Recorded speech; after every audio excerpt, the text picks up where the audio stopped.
Kurdên Anatolya bi sedan salan beriya niha ji aliyê Dewleta Osmanî ve ji Kurdistanê hatine bi dirxistin û ji bo navçeyên Enqereyê wekî Haymana, Bala, Polatlı, Koçhisar, ji bo navçeyên Konyayê yên wekî Kulu, Cîhanbêgî û li gund û berên Aksarayê bi zorê hatine niştecî kirin.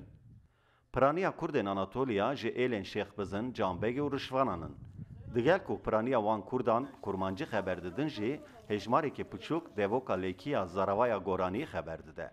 Her wiha li derdorê Aksarayê jî hejmarekî Kurdên ku zazakî xeber dide jî heye. Kas ku em dizanin piştî destpêkirina polîtikayên navendî bûna devletê ya Osmaniyan ve ew polîtika dest pê dike û bi zanîna me di destpêka sed sala 19 de bi hêdî ew koçberî dest pê dike.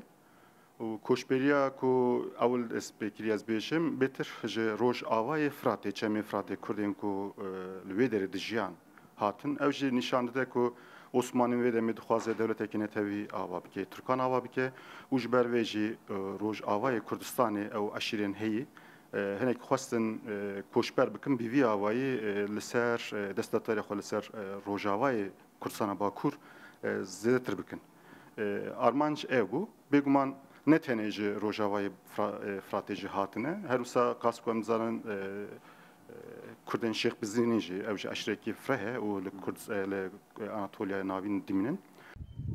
Digel ku Kurdên Anatolya dûrî Kurdistanê ne, dîsa jî wan hêst û bendên xwe yên netewî yên digel Kurdên Kurdistanê qut nekirine. Her wiha ew hîn jî bûyer û geşedanên li Kurdistanê ji nêz ve dişopînin. Çok etkileniyorlar. Çok duygusal bağları var. Kurdên Anatolya gelekî bi ber Kurdistanê dikevin.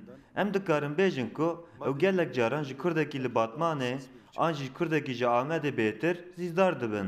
Wek nimûne tê bîra min ku wexta şerê Kurfezê an got wexta trajediyên li başûr bav û kalên me diketin fikaran. û digotin gelo em dikarin ji bo Kurdên li wir çi bikin. Divê em vê benda zîzdariyê normal bibînin. Ev nîşaneya hişmendiya netewî ye. Lewra em dikarin bêjin ku ev berxwedana li dijî polîtikayên pişaftinê ye jî. Bu duygusal bağın oluşmasını doğal karşılamak lazım. Hejmara Kurdên Anatolya bawayekî teqez nayê zanin. Lêbelê digel meriv û xizmên wan ên li Ewropayê tê texmîn kirin ku hejmara wan ji milyonekê zêdetir e.